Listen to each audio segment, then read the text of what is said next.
Good morning, जय हिंद सभी को। Good morning. मेरी वॉइस क्लियर है आप सभी को? बताओ। Yes sir. Good morning sir. Good morning.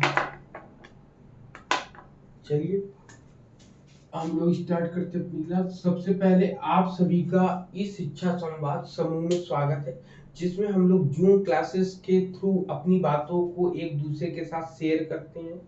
और इसका रिकॉर्डेड वीडियो आपको यूट्यूब पर मिलता है, जो कि जिसमें जो है आपको जो लोग नहीं इसमें ज्वाइन हो पाते या जो लोग नहीं देख पाते हैं उनके लिए इम्पोर्टेंट ये रहता है। और खास बात ये रहती है कि यह वीडियो मात्र एक दिन के लिए पब्लिकली होता है, उसके बाद जो है आपका प्राइवेट हो जाता है। प्राइवेट उनके लिए होता है जो पेड पेड बैचेस को ज्वाइन कर रखा है जिन लोगों ने। ठीक है, तो यहाँ पे ये है। तो हम लोग जो तैयारी कर रहे हैं NTA UGC net JRF assistant professor की तैयारी कर रहे हैं। अभी हाल ही में कल की डेट में सीयू सेट का एक आया है विज्ञापन, जिसमें जो है पूरे भारत की ज्यादा से ज्यादा सेंट्रल यूनिवर्सिटीज जो हैं वो पीएचडी एंट्रेंस कराने के लिए तैयार हैं। ठीक है, और अप्रैल के पहले सप्ताह में ही आपको उसमें जो है डेट और तारीख सब दे दी जाएगी एडमिशन के लिए। तो पीएचडी एंट्रेंस का जो एग्जाम सीयू सेट के अकॉर्डिंग होता है उनमें अनेक प्रकार की भाषाएं दी हैं, सभी भाषाओं में होगा, लेकिन इंग्लिश में ही क्वेश्चन पेपर ज्यादा देखने को मिलता है हम लोग को। तो हम लोग यहाँ पर NTA UGC net JRF assistant professor के अकॉर्डिंग हम लोग पीएचडी का भी पीएचडी एंट्रेंस की जो तैयारी होती है एजुकेशन सब्जेक्ट से उसको भी देखते हैं। ठीक है, और यूजीसी फर्स्ट पेपर जो कॉमन पेपर होता है सबके लिए उसकी भी तैयारी हम लोग करते हैं, जो जिसमें अभी हम लोग यूनिट फर्स्ट का सॉरी इंडियन लॉजिक का इंडियन लॉजिक, ठीक है, इंडियन लॉजिक को हम लोग रिवाइज कर रहे हैं। क्या कर रहे हैं? इंडियन लॉजिक हम लोगों ने कंप्लीटली पढ़ चुके हैं। हम लोग यहाँ पे डाउट क्लियरिंग सेशन और रिवीजन के थ्रू जुड़े हैं। ठीक, तो रिवाइज हो रहा है यहाँ पर। आज पार्ट 2 है। कल की डेट में हम लोगों ने प्रत्यक्ष अनुमान को हम लोगों ने सही से देख लिया था। आज हम लोग और अनुमान प्रत्यक्ष को और अनुमान को उन दो को देख लिया था। तो उससे संबंधित कुछ चीजें हम लोगों ने काफी ढेर सारी कल बातें करी थी। तो चलिए सबसे पहले आज उसी से संबंधित कुछ चीजें आपसे क्वेश्चन पूछते हैं जो कि एग्जाम में आते भी हैं। तो क्या आप लोग तैयार हो कल की क्लास के अकॉर्डिंग आज की तैयारी के लिए? बोलिए। जी डॉक्टर ज्ञानेंद्र जी प्रतिभा है, बोलिए। Hello hello. क्या कर रहे थे? प्रतिभा जी, एक लोग और जुड़े हैं डॉक्टर ज्ञानेंद्र जी के नाम से, वो प्रतिभा जी है ना आप? बोलिए अपना। हेलो, आप बोलिए, उधर से आपकी आवाज नहीं आ रही है। मेरी म्यूट आवाज तो क्लियर की। आ रही? प्रतिभा जी एक लोग जुड़े हैं उनसे पूछ रहे हैं। वॉइस मेरी आ रही है प्रतिभा जी को? लिख सकते हो। क्या हो गया? हाँ लिख भी सकते हैं, आप मैसेज भी डाल सकते हैं ना उसमें प्रतिभा जी। आप अपनी तरफ से आवाज वॉल्यूम करिए।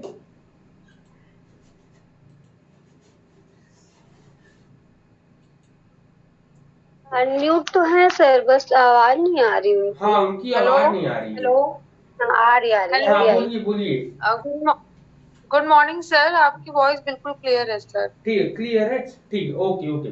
तो अब हम लोगों ने कल की डेट में जो पढ़ा था उससे रिलेटेड सबसे पहले डिस्कस करते हैं कि सबसे पहले हम लोगों ने क्या पढ़ा था। तो हमको यहाँ पे सबसे पहले कौन बताएगा इसमें कि हम लोगों ने कल जब बेसिक चीजें स्टार्ट करी थी तो नॉलेज, ये जो प्रमाण की बात करते हैं, सबसे पहले प्रमाणों की बात किस दर्शन में कही गई है या किस दर्शन के अनुसार हम प्रमाणों की बात करते हैं, बताओ।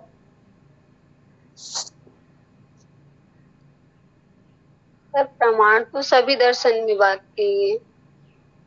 लेकिन मुख्य रूप से प्रमाण की अगर बात करी जाती तो हम किसके अंतर्गत सभी प्रमाणों को बताते हैं? न्याय फिलॉसफी के अंतर्गत ना। ठीक, फिलोसफी न्याय जिसमें चार फिलॉसफी के है। अंतर्गत हम सभी प्रमाणों की बात करते हैं। लेकिन न्याय फिलॉसफी की जब हम बात करते हैं तो न्याय फिलॉसफी के प्रणेता कौन है या इसको देने वाले कौन है न्याय फिलॉसफी को? कल की डेट में हम लोगों ने डिस्कस गौ- किया था ना, गौतम ऋषि। गौतम ऋषि थे। अब यहीं पर इन्होंने कुल मिलाकर हमने कल की डेट में बताया था, सबसे पहले नॉलेज होता है। क्या होता है? नॉलेज, ज्ञान। नॉलेज होता है। नॉलेज के बाद अब नॉलेज भी कितने टाइप्स की होते हैं बताओ, कितने दो। टाइप्स कल मैंने बताए थे? दो बताए थे ना, एक अनुभव ज्ञान होता है और एक स्मृति ज्ञान होता है।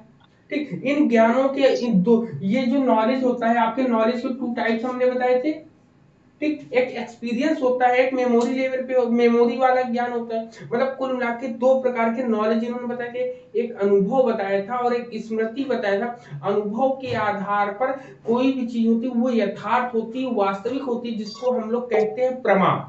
क्या कहते हैं? प्रमा बताया था कल मैंने। फिर इसके अप्रमा की कहानी मैंने बताई थी।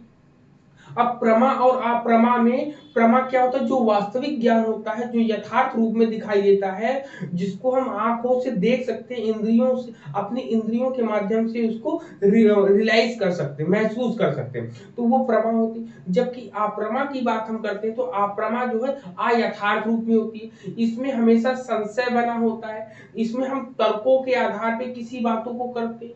तो ये कहानी। फिर बात आता है कि जो न्याय फिलॉसफी का जो 4 प्रमाण दिए गए हैं, उन 4 प्रमाणों में को किसमें दिया गया, प्रमा में या अप्रमा में? बताइए सविता जी। प्रमा में दिया गया है, प्रमा में। प्रत्यक्ष, अनुमान, उपमान और शब्द। शब्द, प्रत्यक्ष, अनुमान, उपमान और शब्द जो दिया गया है, ये प्रमा में दिया गया है। ठीक, अप्रमा अयथार्थ होता है, मतलब इसमें हम इसमें जो है संशय होता है, विपर्णय होता है और तर्क होता है। फिर यहीं पर अगर हम बात करते हैं भारतीय दर्शन की, तो कल मैंने हेटेरोडॉक्स और ऑर्थोडॉक्स पूरा का पूरा डिफाइन किया हुआ है। आप पिछला वीडियो जरूर देखेंगे, उसमें आपको सभी चीजें क्लियर हो जाएंगी। अब बताइए, कल की डेट में जो हम लोगों ने डिस्कस किया था, तो सांख्य में सबसे पहले कितने प्रमाण माने गए हैं? सांख्य में बताओ। 3 माने गए हैं। सांख्य में 3 प्रमाण माने गए, कौन कौन से हैं? प्रत्यक्ष, अनुमान और शब्द प्रत्यक्ष, माने गए। अनुमान और फिर शब्द सांख्य के बाद योग आता है, योग ने कितने प्रमाण माने हैं? माने हैं। योग ने 3, सेम इसमें भी डिट्टो 3 इन्हीं के आधार पर माने। माना है। ठीक है, फिर इसके बाद सांख्य। न्याय, न्याय ने कितने प्रमाण माने हैं? 4 4 माने प्रमाण हैं, माने हैं। एक जो कौन से? जो आपने भी बताया, प्रत्यक्ष, अनुमान, शब्द और उपमान। ठीक है, अब लेकिन यहाँ पर वैशेषिक आता है। इसमें 2 वैशेषिक है, कितने मानता है? 2 बताओ। माने गए हैं, प्रत्यक्ष वैशेषिक और अनुमान। मात्र दो प्रमाणों को मानता है, एक प्रत्यक्ष होता है, दूसरा अनुमान। केवल ये 2 प्रमाणों को मानता है, बाकी सब जो है 3 या 4 को ही अच्छा मानता। अब इसके बाद यहाँ पर इतनी कहानी हुई। फिर इसके बाद आता है वैसे वो आपका मीमांसा दर्शन कितने प्रमाणों को मानता है? 6। मीमांसा 6 प्रमाणों को मानता है। वहीं वेदांत की बात करते हैं तो वेदांत जो है कितने 6 प्रमाणों को मानता है? 6। अब वेदांत के रचनाकार कौन है या इनके प्रणेता कौन है, बताओ जरा मुझे। वेद व्यास, जिसको बादरायण कहा जाता है। बादरायण कहा जाता है। लेकिन इनके इनके ऊपर लिखी गई ब्रह्मसूत्र पर अनेक प्रकार के भाष्य और टीकाएं लिखी गई हैं। उसमें से अद्वैत वेदांत जो है सबसे ज्यादा प्रसिद्ध हुआ था, जो कि किसने लिखा था? शंकराचार्य। शंकराचार्य जी ने लिखा था। तो ये कहानियां हम लोगों ने कंप्लीटली पढ़ ली। फिर वहीं पर हम लोग अगर जैन दर्शन में जाते हैं, तो जैन में कितने प्रमाण माने गए हैं बताओ? जैन में, जैनिज्म में 2, हाँ 2, कौन सा है? परोक्ष और अपरोक्ष। हाँ, परोक्ष और अपरोक्ष। ठीक, हम लोग पढ़ चुके। फिर वहीं पर अगर हम बौद्ध में जाते हैं, तो बौद्ध में कितने प्रमाण माने हैं बताओ? तो इसमें भी 2 माने गए हैं, प्रत्यक्ष और अनुमान। हाँ, बौद्ध में भी प्रत्यक्ष और अनुमान माने गए हैं।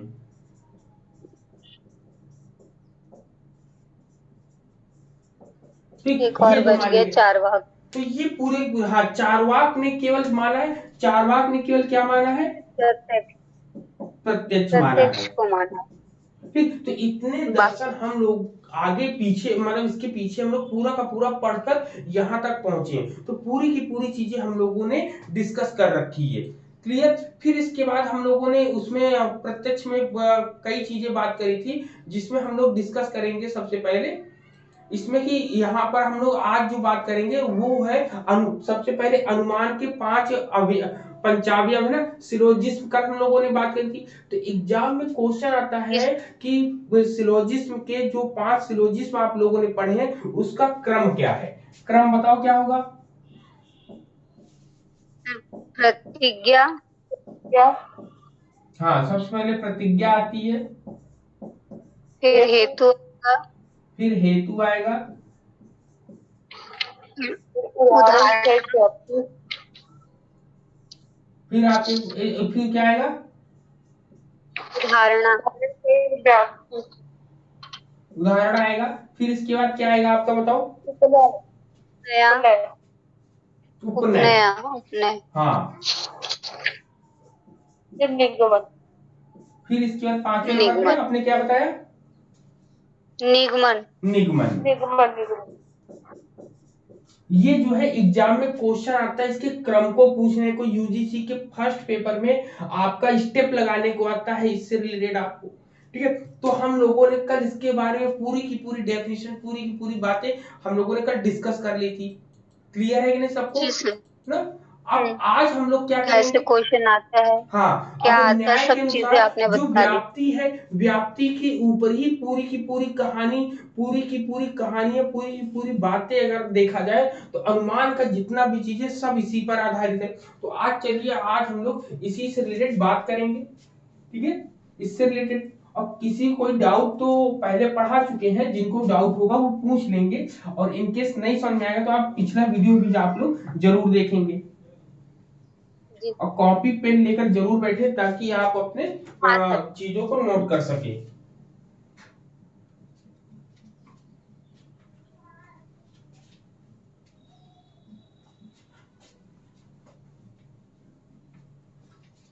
ठीक, सबसे पहले अगर हम देखते हैं कि न्याय में व्याप्ति, ठीक, व्याप्ति के बारे में कल हम लोगों ने डिस्कस कर लिया था। व्याप्ति के बारे में बताओ क्या होता है व्याप्ति।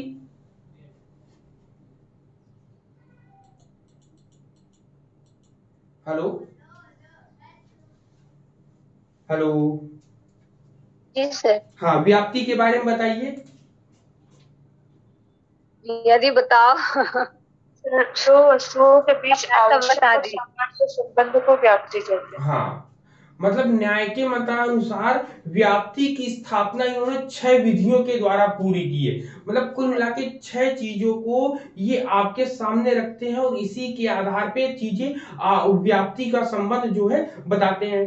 ठीक है, तो इसमें ये कहता है कि साधन और साध्य के जो हेतु और साध्य के बीच जो संबंध होता है उस संबंध को हम क्या कहते हैं। क्वेश्चन भी आया है एग्जाम में कि हेतु और साध्य के बीच जो रिलेशनशिप होता है उसका क्या नाम दिया गया है।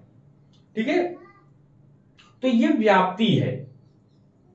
ठीक, व्याप्ति है, इसमें 3.5 अक्षर है आपके।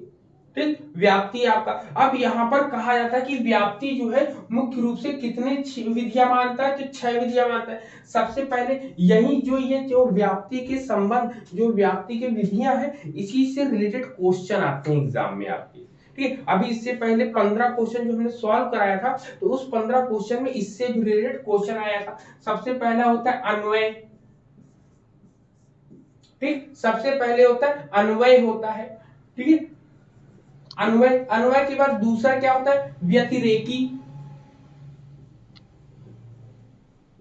ठीक, कहीं कहीं व्यतिरेक पढ़ता है, कहीं कहीं व्यतिरेकी पढ़ने को मिलता है, ये चीजें मिलता है। फिर इसके बाद आपका क्या आएगा बताओ। नहीं पता सर मुझे। नंबर 3, नंबर 3 पर हमने आपको बता रखा है पहले भी, व्यभिचाराग्रह।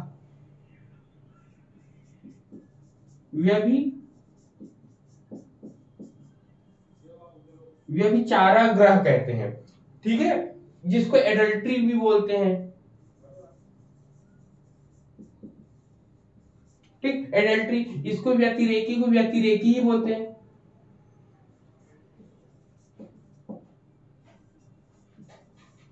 इसको अन्वय बोलते हैं। नंबर 4 पे उपाधि निराश आता है।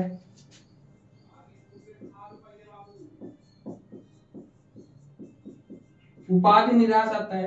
5वें नंबर पे आपका उपाधि निराश के बाद क्या आता है, उपाधि निराश को भी उपाधि निराश ही बोलते हैं।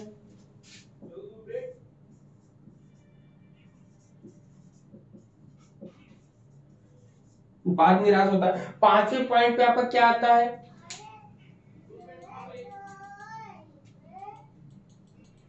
5वें पॉइंट पे आपका तर्क आता है, तर्क जिसको लॉजिक बोलते हैं। ठीक है, तर्क जिसको हम लोग लॉजिक बोलते हैं हम लोग। फिर इसके बाद लॉजिक या रीजनिंग बोलते हैं ना। और आपका जो लास्ट है, लास्ट वाले का क्या नाम है आपका, नंबर 6, नंबर 6 पर है सामान्य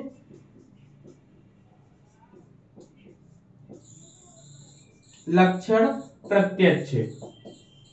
ठीक, सामान्य लक्षण प्रत्यक्ष व्याप्ति। ठीक, सामान्य लक्षण प्रत्यक्ष ये बोलते हैं। तो टोटल ये 6 आपके इन्होंने क्या माने, विधियां मानी व्याप्ति को बताने के लिए या व्याप्ति को समझाने के लिए। अब होती क्या है, 1 बाय 1 आप लोग बताओ, क्योंकि आप लोग को पढ़ा चुके हैं ना। चलो सब लोग बताओ फटाफट। ये मान लो कि आपका टेस्ट भी हो रहा है इस एक तरीके से। सबसे पहले अन्वय के बारे में बताओ, क्या होता है अन्वय।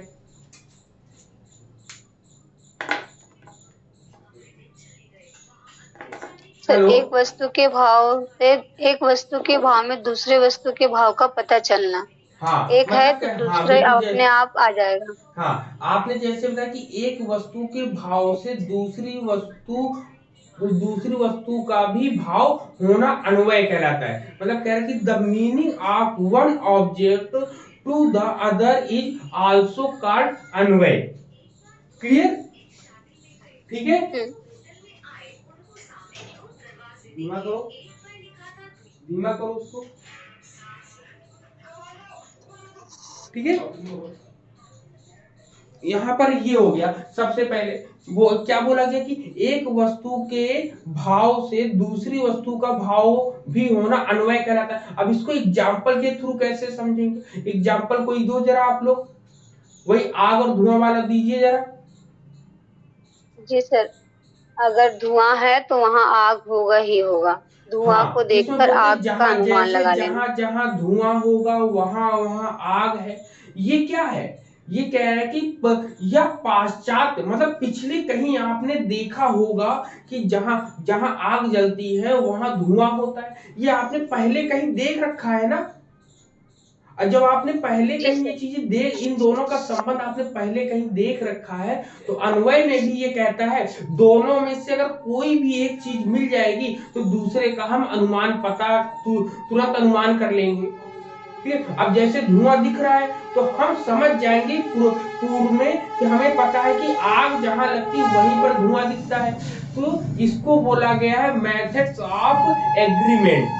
ठीक है, ये बिल्कुल मेथड्स ऑफ एग्रीमेंट से मिलता जुलता है। कह रहा कि such as where there is smoke there is fire, it is similar to the method of agreement of the western logic Mill. मतलब जॉन मिल के अनुसार जो मिल ने जो दिया था, मिल से मिलता जुलता है क्या। तो एग्जाम में क्वेश्चन यही लाइन बन सकती है, मेथड्स ऑफ, ठीक, क्या आएगा आपका मेथड ऑफ एग्रीमेंट।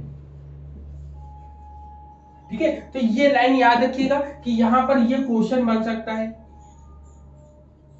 क्या क्वेश्चन बनेगा कि पाश्चात्य दर्शन में या वेस्टर्न फिलॉसफी के जो मिल ने दिया था मेथड्स ऑफ एग्रीमेंट, ये किससे संबंधित है, अन्वय से, व्यतिरेक से, या व्यभिचाराग्रह से, उपाधि से, तर्क से, या सामान्य लक्षण से। तो आपको याद रखना अन्वय, अन्वय में क्या होता है, किसी एक वस्तु सामने दिखाई देगी, उसका आभास में पता चल जाएगा कि दूसरी वस्तु यहाँ कहीं होगी, इसके निकट ही होगी, कहीं दूर नहीं जाएगी। तो ये पॉइंट क्लियर हो गया, बताओ सबको क्लियर है। अब नेक्स्ट आता है व्यतिरेक, व्यतिरेकी। यही क्वेश्चन हम लोगों ने डिस्कस किया था। ठीक है, व्यतिरेकी। अब व्यतिरेकी क्या होता है, प्रिया जी बताइए। सर, जैसे एक वस्तु का कमी है, कोई वस्तु इसकी कमी हो तो उसके समकक्ष दूसरी वस्तु का भी कमी हो जाना, या फिर एक वस्तु जैसे अवेलेबल है उसके साथ ही दूसरी वस्तु भी अवेलेबल। मतलब धुआं है, आपने बताया ना, जहां जहां धुआं है वहां वहां आग है। तो धुआं की उपस्थिति है तो आग भी उपस्थित होगा, और अगर धुआं नहीं है तो मतलब वहाँ आग भी नहीं होगा। मतलब एक व्यतिरेकी ये संबंध है इनका। बिल्कुल। कह रहा है कि the absence of one things and the absence of an other things is called व्यतिरेक। ठीक है, व्यतिरेक। जैसे आपने बोला कि like wherever there is no fire there is no smoke, मतलब जहां जैसे जहां जहां आग नहीं है वहां वहां धुआं भी नहीं होगा। मतलब कि कह रहा है कि the absence of the one event if there is no one is called व्यतिरेक। मतलब एक के नहीं रहने पर जो है दूसरे का भी नहीं होना, यही व्यतिरेक कहलाता है। ठीक है, अब ये जो है मिल के किससे संबंधित है? तो ये मेथड्स ऑफ डिफरेंस से संबंधित है। क्या है? जी, method of difference. Method of difference. ठीक, एग्जाम में ऐसे ही क्वेश्चन बनेंगे तो बस मैचिंग के लिए में भी अगर ऐसा आ गया तो आपके माइंड में तुरंत ये चीजें क्लिक हो जानी चाहिए ना। ये सब याद रखिए, ये मिल के अनुसार है। ठीक, मिल के अनुसार ये याद रखना हम लोगों को।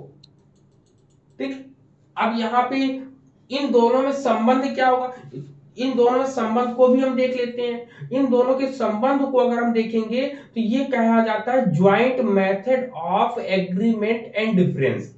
ठीक, इन दोनों के संबंध क्या कहते हैं? Joint method of agreement and difference.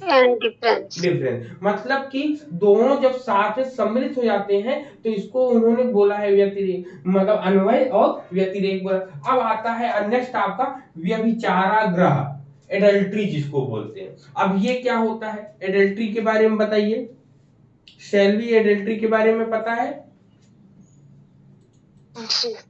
हाँ, इसमें कहता है कि जब दो वस्तुएं हो, दो वस्तुओं के बीच व्यभिचार का अभाव, ठीक है, व्यभिचार का अभाव व्यभिचाराग्रह कहा जाता है। अब व्यभिचार का अभाव क्या होता है? इसमें कहते हैं कि व्याप्ति संबंध की निश्चितता व्यभिचार के अभाव पर ही निर्भर करती है। कैसे? मतलब इसमें कहता है कि absence of adultery between two things is called adultery. The certainty of the perceived relationship depend on the absence of adultery. मतलब कह रहे हैं कि धुआं के साथ हम निरंतर आग का अनुभव करते हैं। ठीक है, कह रहा कि along with smoke we consistently feel fire। ठीक है, मतलब कि धुआं के साथ हम निरंतर जो है आग का अनुभव करते हैं। आज तक कोई ऐसा स्थान नहीं बना है जहां पर हमने जो है आग देखी हो और धुआं ना देखा हो। अतः इसको हम अव्याघात अनुभव कह सकते हैं। ठीक, अनकंट्राडिक्टेड एक्सपीरियंसेस हम कह सकते हैं इसको।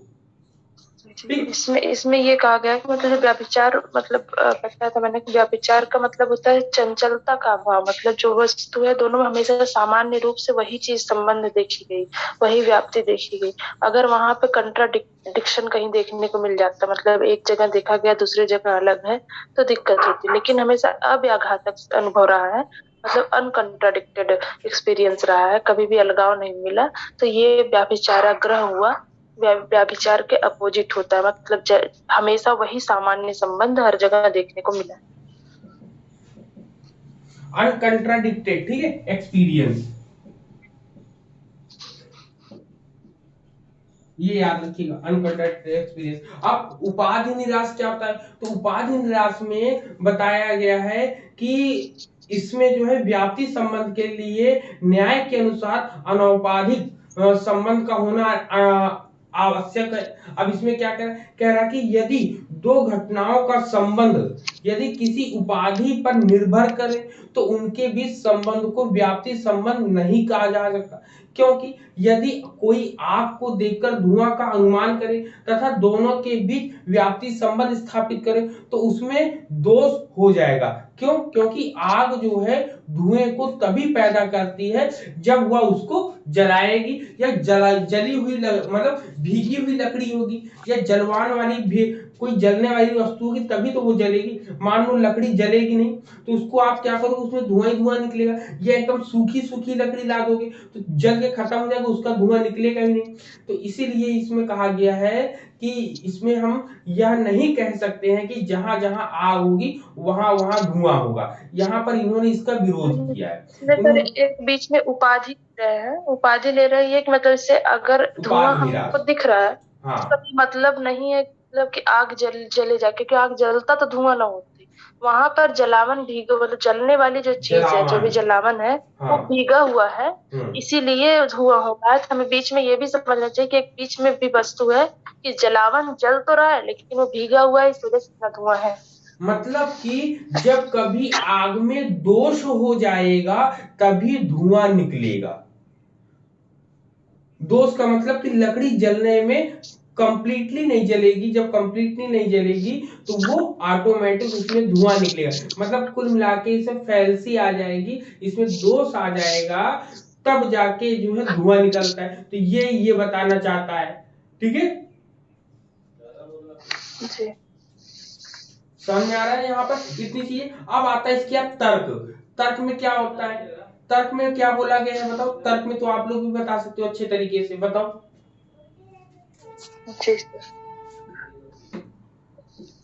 तर्क के आधार पर किसी चीज को तर्क के आधार पर ही हम किसी चीज को खंडित करते हैं या उसको दो भागों में तोड़ते हैं या लॉजिक लगाते हैं कि हाँ ये चीज होगा या नहीं होगा। सर तर्क में ये होता है कि कार्य कारण का संबंध यहाँ पर लगाया गया कि अगर मतलब कार्य की उत्पत्ति है तो वहाँ कारण भी होगा। ये तर्क लगाकर ही कोई चीज में व्याप्ति संबंध निकाल सकते हैं। बिल्कुल। यहाँ पर ये चीजें, यहाँ पर ये कहते हैं कि वर्तमान में हमने आग तो देखा है, आग के साथ धुआं नहीं देखा है, तो हम बाद में कैसे धुआं मान ले।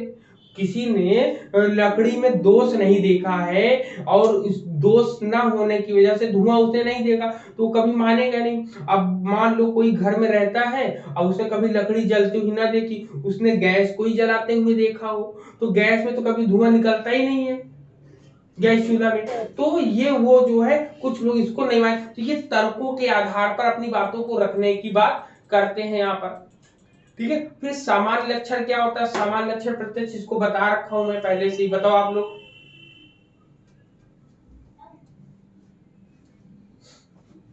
बताइए। अरे सर सामान्य लक्षण प्रत्यक्ष मतलब जैसे कॉमन जाति का बोलो, जैसे राम को देखा, श्याम को देखा, सीता को देखा, लेकिन एक सामान्य मनुष्य है। हाँ, उदाहरण के मतलब लिए जैसे आप बता दो या तीन वस्तुओं के बीच साहचर्य संबंध, कोई साहचर्य संबंध को प्रकट कर रहा हो वही। हाँ, जैसे श्याम, जैसे कई तरह के जानवर देखने और लास्ट में मोहन मरणशील है, इसी प्रकार सभी मनुष्य जो है मरणशील है। तो ये सामान्य लक्षण प्रत्यक्ष के अंतर्गत आएगा, कॉमन सिम्टम्स के अनुसार आएगा। क्लियर है यहाँ पर। अब यहाँ पर एग्जाम में एक क्वेश्चन आता है, types of kinds of influence, मतलब अनुमान के प्रकार आते हैं। क्या आते हैं आपके? अनुमान के प्रकार।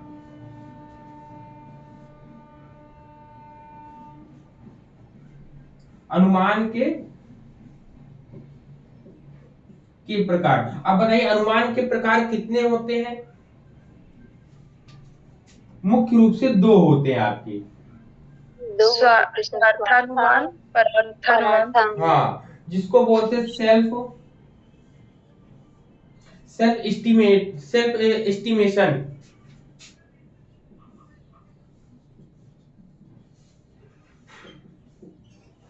सेल्फ एस्टिमेशन होता है। दूसरा कौन सा होता है? परार्थानुमान ना।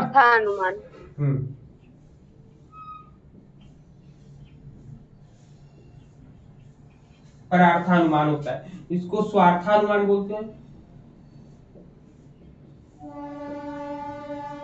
इसको परार्थानुमान।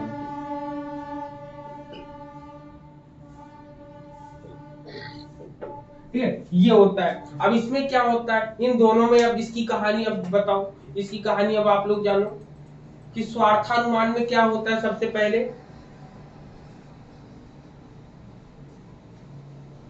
बताओ।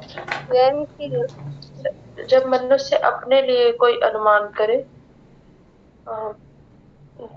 उसे कहते हैं कि स्वार्थानुमान।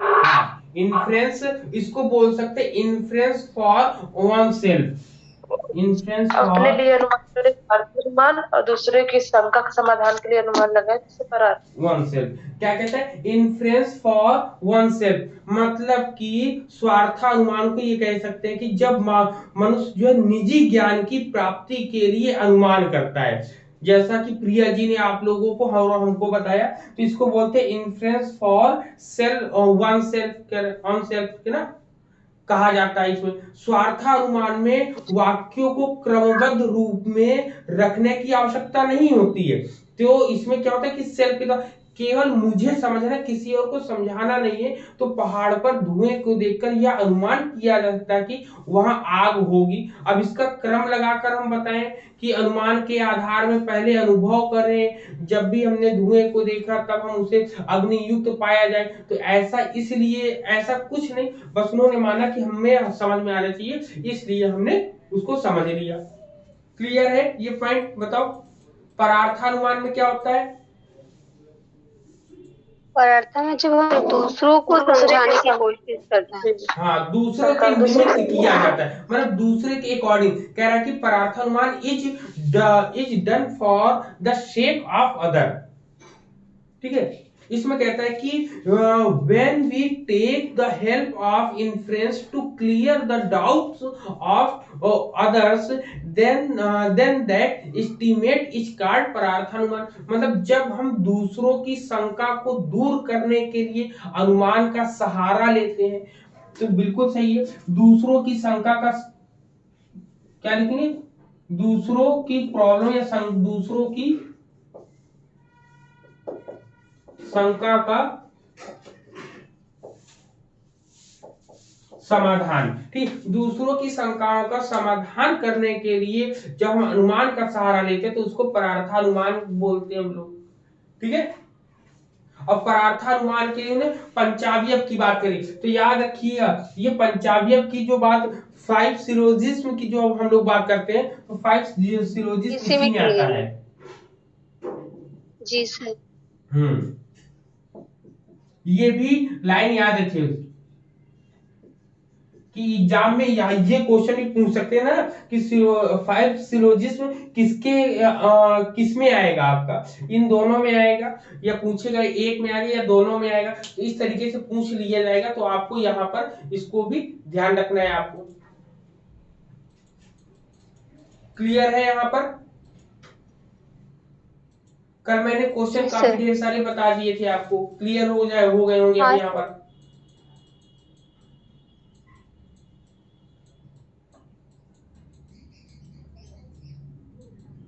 अब बात आती है अनुमान के दोष। ठीक है, अनुमान के दोष को हम लोग क्या कहते हैं बताओ जरा।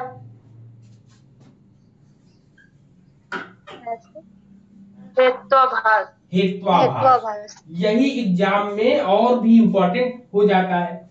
कुल मिला के क्वेश्चन अगर देखा जाए तो आपके दो ही से बनते हैं, प्रत्यक्ष से और अनुमान से सबसे ज्यादा क्वेश्चन पूछे जाते हैं आपके। ठीक है, और यही चीज हम लोग को समझना है। समझा तो पहले भी दिया, अभी हम लोग रिवीजन कर रहे हैं। रिवीजन क्यों कर रहे हैं? क्योंकि इसके क्वेश्चंस लगाने हैं और गैपिंग ज्यादा हो गई है, तो हम लोग के माइंड से स्प्लिट हो गया है, तो इसको फिर से रिकैप कर लेना है अपने माइंड में। हाँ गुरुजी प्रणाम। प्रणाम भैया। हाँ चंद्र सुभार पाल। हमारे तो कोई समझे में नहीं आवत होगा कल का लिखा। नहीं, दरअसल अभी किस चीज के लिए? क्या हुआ सर? क्या बोल रहे हैं? कल क्या लिखेंगे एग्जाम में? कुछ समझ नहीं आ रहा है।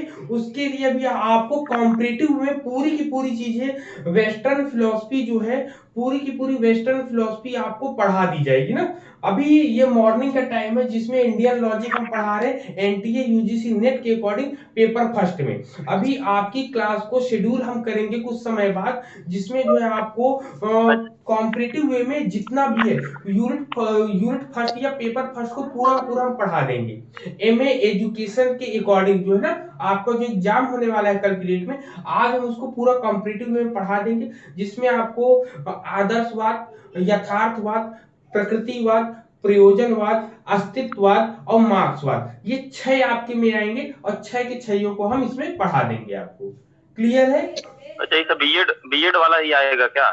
हाँ, बीएड वाला ही जो है वही आता है उसमें। ठीक, चलो अब हम लोग बात करते हैं किसकी, अनुमान का जो हेत्वाभास होता है, हेत्वाभास के बारे में हम लोग बात करेंगे। ठीक, हेत्वाभास के बारे में हम बात करेंगे कि हेत्वाभास होता क्या है। ठीक है, तो इसको क्या कहते हैं, सबसे पहले बताओ कि साधारणतः हेत्वाभास का अर्थ क्या होता है। हेत्वाभास का अर्थ होता है आभास होना किसी चीज का। कह रहे कि जनरली स्पीक हेत्वाभास means a sense of purpose. ठीक है, पर्पस कि किसी भी चीज का कोई अर्थ क्या, कोई किस पर निर्भर होता है। तो कुल मिला के अनुमान जो है हेतु पर ही निर्भर होता है। अनुमान किस पर निर्भर होता है, हेतु पर। कहते हैं depends only on guess work. हेतु को हम लोग गेस वर्क भी बोलते हैं, पर्पस भी बोलते हैं, अनेक नामों से बोलते हैं। अब कहता है ये जो हेतु होता है ना, इस हेतु में कुछ दोष होता है, इस हेतु में कुछ दोष होता है, तो जिसको हम अनुमानित दोष कहते हैं। अब इस अनुमानित दोष को ही हम लोग आगे चलकर क्या कहते हैं, अनुमान के दोष को ही हेत्वाभास कहा जाता है आपका। क्लियर? किसके दोष को, अनुमान के दोष को ही हेत्वाभास कहा जाता है। जबकि भारतीय अनुमान में जो है जो भी दोष होते हैं वे वास्तविक होते हैं। ये लाइन याद रखिएगा कि जितने भी दोष होते हैं अनुमान में वो वास्तविक होंगे। कह रहा कि all the flaw in the Indian estimate are real। ठीक है, जितने भी होते हैं। जबकि जब हम लोग भारतीय की बात कर रहे हैं तो पाश्चात्य की भी बात करनी पड़ेगी। जबकि पाश्चात्य अनुमान के आकारिक दोष होते हैं। ठीक, आकारिक को हम क्या बोलते हैं, मोर्फोलॉजिकल। क्या बोलते हैं, मोर्फोलॉजिकल आकारिक को। संरचनात्मक दोष होते हैं इसमें, मतलब थोड़े से लघु पद में दोष होता है, मध्य पद में दोष होता है। हाँ, अव्याप्त, मध्यवर्ती, बच्चे, अनुचिन्ह पदवद, ये सब चीजें मैंने बता रखी उसमें। तो इतनी चीजें यहाँ पर लोग डीप में जाने का मतलब कोई नहीं है। कुल मिलाकर ये हम कह सकते हैं कि इन सबका रीजन क्या है। उन्होंने कहा कि भारतीय तर्कशास्त्र में अनुमान का आकारिक, ठीक है, जिसको फॉर्मल बोलते हैं, तथा वास्तविक जिसको मटेरियल। भारतीय दर्शन में तो रियल होता है, आकारिक जिसको आकारिक फॉर्मल भी बोलते हैं। और कभी कभी एक नाम और मैंने बोला था अभी, एक नाम था मोर्फोलॉजिकल। Okay, thank you. ठीक, चलिए, 2 ही लोग जुड़े, बाकी और लोगों को समझ में नहीं आ रहा क्या, जो नए लोग जुड़े थे इसके लिए शायद वो ज्वाइन नहीं कर पाए लगता है। हाँ, नहीं, आ गए। चलो ठीक, चलिए इसमें क्या है, सबसे पहले हेत्वाभास को के टाइप्स क्या है, या कितने भागों में इसको डिवाइड किया गया है, या ये पूछा जाता है कि इसके टाइप्स कितने बताए गए हैं। तो जब कभी हेत्वाभास की हम बात करते हैं तो हेत्वाभास को न्याय शास्त्र के अनुसार ही डिवाइडेशन किया गया है। ठीक है, तो इसके टोटल 5 टाइप्स हैं। कितने हैं, टोटल 5 टाइप्स है, 5 प्रकार है। ठीक, 5 प्रकार। सबसे पहले मैंने आप सभी को क्या बताया था, सव्यभिचार। ठीक, पहले पॉइंट पर एक ये हो गया। दूसरे नंबर पे कौन सा आएगा, दूसरे नंबर पे आपका आएगा विरुद्ध। ठीक है, विरुद्ध आएगा। तीसरे पॉइंट पर आपका क्या आएगा, तीसरा प्रकार क्या है आपका, सत्य प्रतिपक्ष आएगा आपका, सत्य प्रतिपक्ष आएगा आपका। चौथे पॉइंट पर आपका क्या आएगा, चौथे पॉइंट पर हमने आपको बताया था असिद्ध आया था, असिद्ध आया था। फिर 5वें पॉइंट पर क्या आया था आपका, 5वें पॉइंट पर आपका आया था बाधित। क्या था,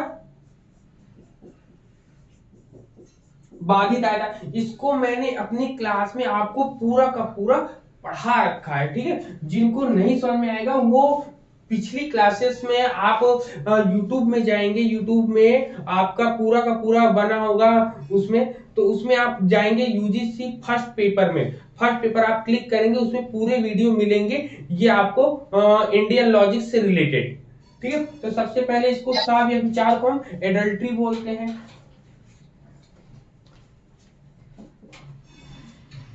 ठीक, एडल्ट्री आपका है। फिर ये आपका विरुद्ध को अगेंस्ट बोलते हैं, सत्य प्रतिपक्ष को हम लोग क्या बोलते हैं, ट्रू,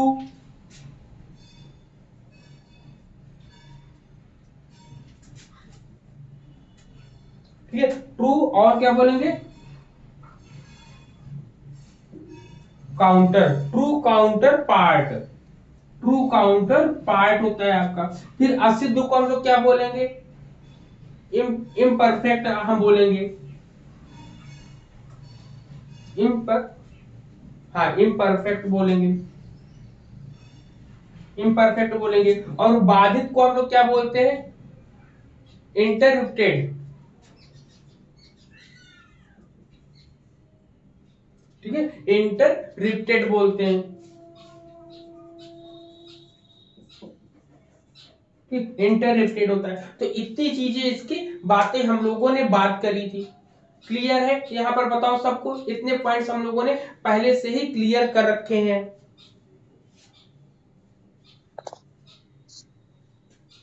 ठीक है ना। तो ये इतनी चीजें हम लोग को ज्यादा बात करने की नहीं है यहाँ पर।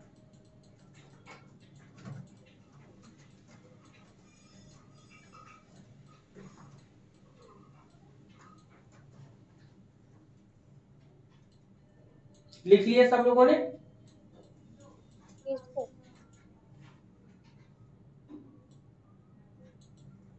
बताओ सब लोगों ने लिख लिया? Yes sir. हाँ, अब इसके बाद आपका आता है कि इसमें अब ये तो यहाँ खत्म हो जाता है, अब फिर इसके अनुमान के बाद कौन सा आएगा बताओ, प्रत्यक्ष हो गया, अनुमान हो गया, अनुमान के बाद कौन सा आएगा, शब्द प्रमाण, शब्द प्रमाण आएगा ना। तो शब्द प्रमाण क्या होता है, वर्बल टेस्ट, जिसको वर्बल टेस्ट मनी हम लोग बोलते हैं ना, वर्बल टेस्ट मनी जी। हाँ, शब्द प्रमाण क्या होगा बताओ,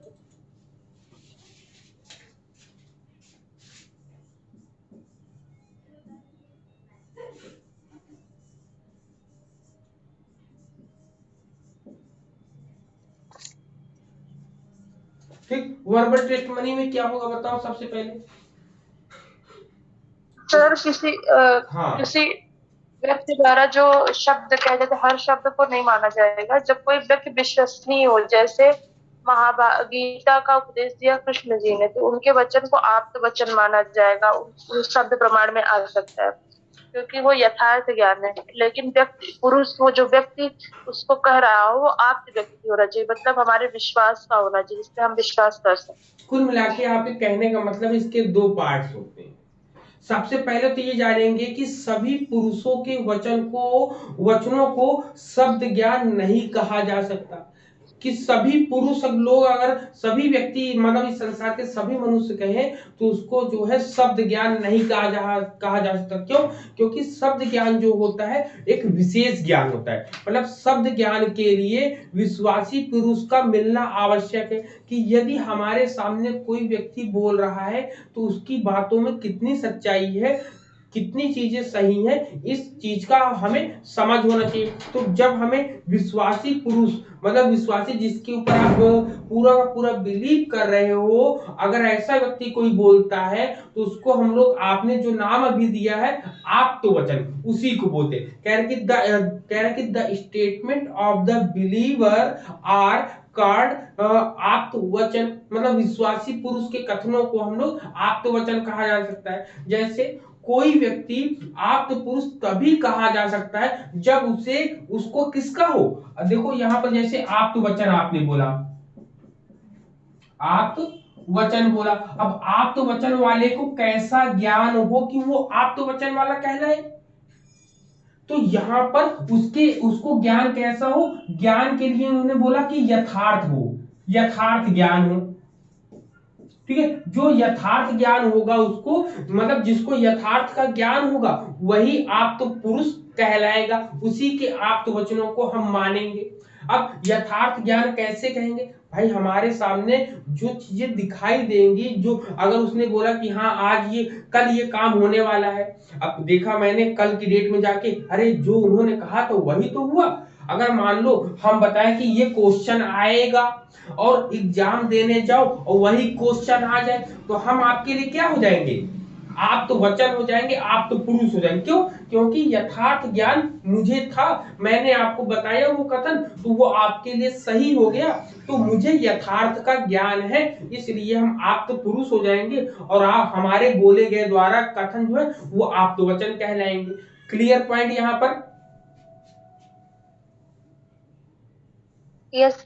हाँ, तो ये हो गया पहला आपका, ठीक है, ये हो गया। फिर इसके बाद और भी अगर हम बात करें तो ऐसे शब्द ज्ञान जो होते हैं, शब्द का ज्ञान जो संसार की प्रत्यक्ष की जा सकने वाली वस्तुओं से संबंधित होता है, ठीक है। जैसे हमने एग्जाम्पल अगर हम देना चाहें तो एग्जाम्पल में बोल सकते हैं कि for example, if a person talk about the Himalayas mountain in front of us, or he talks about the living conditions for foreign people in front of us, मतलब कि उदाहरण में अगर हम ये कह सकते हैं कि यदि कोई व्यक्ति हमारे सामने हिमालय पहाड़ की बात रखता है, अथवा वह विदेशी व्यक्तियों के रहन सहन की चर्चा हमारे सम्मुख करता है, तो इसे हम दृष्टांत कहते हैं। क्या दृष्टांत शब्द कहते हैं?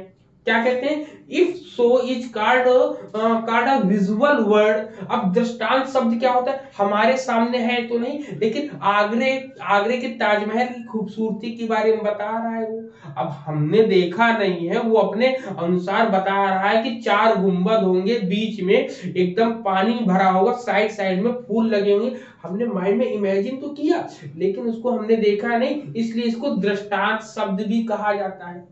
क्लियर है कि कोई व्यक्ति बता तो रहा है लेकिन उसने देख कर आया है, उसको तो यथार्थ का ज्ञान है, हमको यथार्थ का ज्ञान नहीं है। जब तक हम उसको देख नहीं लेंगे तब तक हम उसको नहीं मानेंगे। तो ऐसे ज्ञान लेकिन है वास्तविक है, क्या है यथार्थ ज्ञान, हमारा जो है यथार्थ ज्ञान वास्तविक। हमने बताया कि हाँ हम गए गोवा में ऐसे चर्च थे, वो थे, बहुत सी चीजें बताई, लेकिन आपने तो नहीं देखा, तो वो आपके लिए तो कुछ नहीं, आपके लिए क्या होगा, वो दृष्टांत विजुअल वर्ड हो जाएंगे वो आपके लिए। क्लियर है दोनों पॉइंट? विजुअल वर्ड हो जाएगा आपका यहाँ पर। बताओ क्लियर है ना यहाँ पर? Yes sir. हाँ, अब यहाँ पर अगर हम कह सकते हैं, हाँ बोले, कुछ बोलना चाह रहे, बताए।